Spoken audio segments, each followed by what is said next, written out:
be an actor. I played the Cheetah Rivera role. Who? Rosie. Yeah, that, of course. Yeah, I was just a bad guy. But she was awful, you know.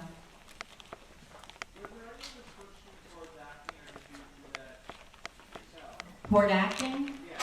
I was an oddball in school. I went to a school that was all very la-di-da, white glove school, and my parents were in the theater. And so I was treated marginally because theater people were very low on their particular totem pole. So I felt like an outsider all the time I was there, although I loved the school. And then when I was 14, we did a stage play. We did Bye Bye Birdie. And all of a sudden, everything was different for me. I played one of the roles, and I was suddenly accepted by the whole school. It's like it's like I was, one of those games with the holes in the little ball, and I'm just rolling around and not finding my space, and finally, I found the right place. And it was all easy after that. As a matter of fact, interestingly enough, I had been a D student. I was not a good student. After I did the stage show and I found my place, I went up to being an A student, got into Princeton, blah, blah, blah, all this stuff. I just needed to know where I belonged. So that's what made me be an actor. I played the Cheetah Rivera role.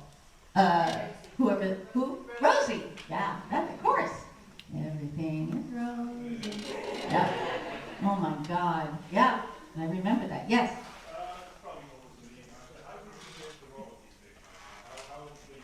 I was just a bad guy. But she was awful, you know.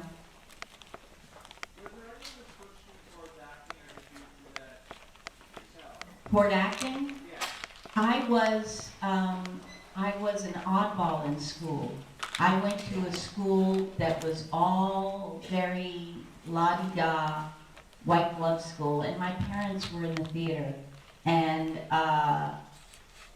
so I was treated marginally because theater people were very low on their particular totem pole.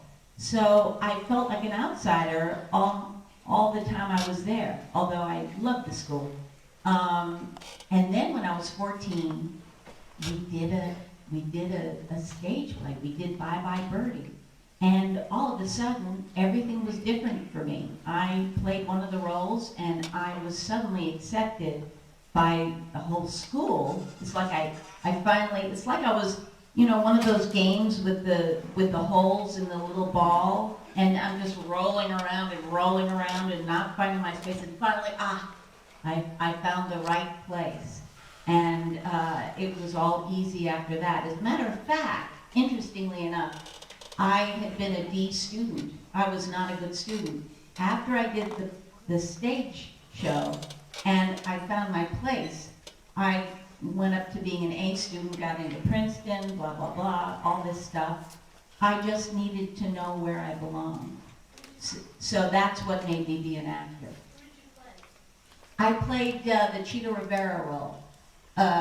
Who? Rosie. Yeah, that, of course. Everything is rosy. Yeah.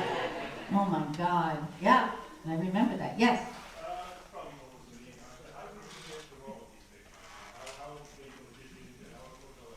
I got the job for Deep Space Nine very, very quickly. First of all, I didn't realize the character. When I got the script, I didn't realize the character was regular. I didn't even care. The way it read on the page was so strong, and I related to so quickly. I went to Macy's, and I got Doc Marten boots, and this shapeless green, khaki green ship, and I put on a leather jacket, and I went in and did the audition for the producers. And there was no politeness, there was no Yes, oh yes. I've been in California for this long, and I'm so glad to see you all. And would you like me to read? Is there anything you want to tell me about the role? You know, which is some of the stuff that usually goes on. I just started my dialogue. I stalked into the room, started my dialogue, forced them into it. I didn't want to do anything else. That's not what she was about. And I was Kira from that moment on. And there was something in me that insisted that was me. And that was it. And I went in and did it for Paramount, and I was cast. And then turned the job down, because my manager at the time said, you do science fiction and you're finished. And let's get you a good, I've seen you before, haven't I? Haven't I seen you before? No? In the green shirt?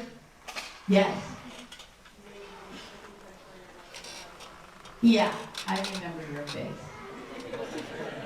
I don't have very good eyesight, but you know, I spot a feeling about someone. I remember the feeling, that maybe not anything else. What was I saying? Couldn't have been that important. It was my role. It was just my role. Yeah, I turned it down. My manager said, thank you. My manager said, it's going to kill your career. And I thought about it and thought about it and thought about it, and I thought, it's worth it. I'll take the chance. And it's been the most, come on. What other job could I possibly have gotten where we're doing this? Which is a part of it that I absolutely love. I love it because we were collaborators at the time. When I was on stage, and I'm sure every actor has told you this, I was very, very aware that we had to push the writers to be true to everything, had to remind them of this and that, because you guys were watching. Because you guys would go, oh no, oh wait a minute, no. In scene, 75 of episode 2, this, you do that stuff, and you're right. So I was very aware, and you were collaborators during the whole thing. So it's a weird relationship they have, a weird and crazy relationship. Yes? Speaking of that, there's somewhere that when I first decided that your character would get together with Odo's character. That's your Savannah, and I love that as an actor. You had a question. What was your major going to be at Princeton? Acting. That's what they wanted me for, because of all the stuff I'd done in school. So that was, for them, why I was interesting. Yeah, one of the things of DS9 that fascinated me that was a little different from other Star Trek was the Bajoran faith. The idea of your belief in it as a character, very devout, in spite of the other characters separating. How did you feel about their handling that aspect? How much did you have input into that as well? I didn't have much input into it at all, except they said, how do you want your hands when you pray? And that was all I brought to it. It was all very much in the Bible before I arrived. But I loved the complexity. I loved that she was so imperfect of a being. And she had faith, and yet she was vengeful. It was, very, very truthful. We said it was like work with Louise Fletcher, that's a very strong character in opposing you and I'll tell you what Louise is like. Louise is the exact opposite of what you see. She giggles and laughs and is so sweet, and sent me lavender from her farm in France, and I can't say enough about her. She's extraordinary, and as an actor, even more so, because that's not who she is at all. Not at all. It's odd, but I love her. Yes? Is there any in all that story? When they're Bajoran in an audience and they're That was already established, that Bajorans applaud like this. That was already established. I just had to learn it. Yeah, I don't know who did that. Yes.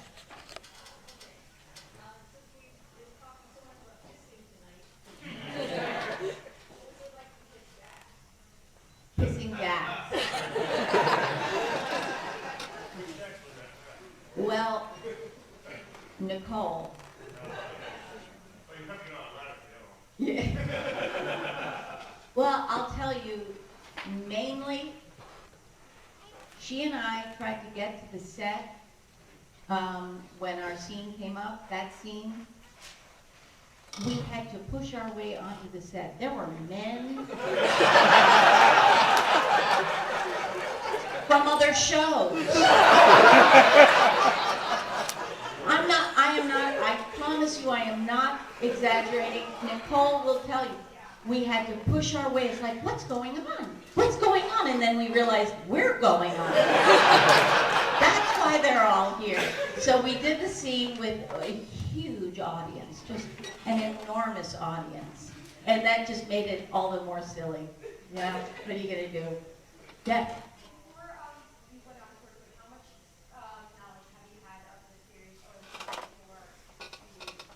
Only that Siddig had done Dr. No and said, well, you've got to do it because at some point Django's going to want to see it.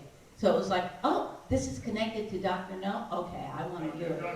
Dr. Who?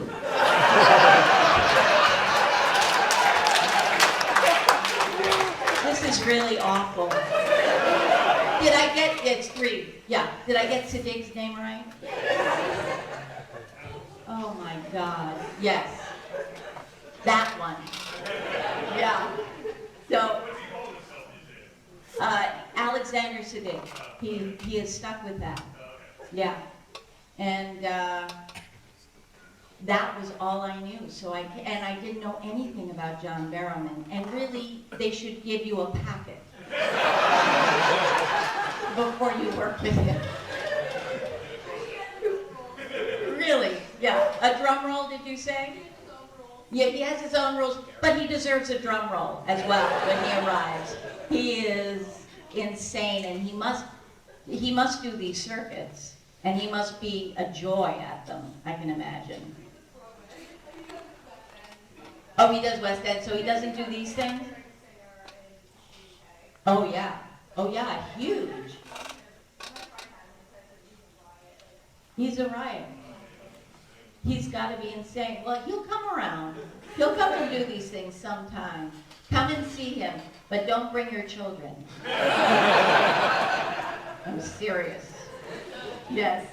I wonder if you could just reflect a little bit on your Battlestar Galactica appearance, because that was a really powerful role.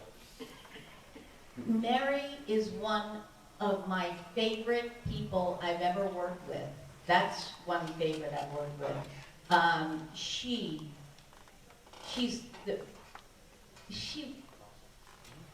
everything you want in an actor. She was right there, involved in the scene, wanting it to be as good as it can be, and without ego at all. She was right there. And it made it such a joy, such a joy. We just talked about our kids off set, and on set we were who we were meant to be in the show, and I can see it. I just recently saw that show. I didn't want to see it for many years. Hard to watch. Yeah. From my perspective. Yeah. I didn't want to see it, but when I finally did, I went, yeah, I see the strength of us together. I always said I'd love to do a series with her. Maybe someday it'll happen. How am I doing on time? I've got 5 minutes. That means that I do these things a lot. I gave myself a 5-minute warning. That's incredible. That's pretty cool. I know how to time myself. Did I see a hand out there, or was that telling me I have 5? Yeah, it's telling you 5. Telling I knew that. Yeah.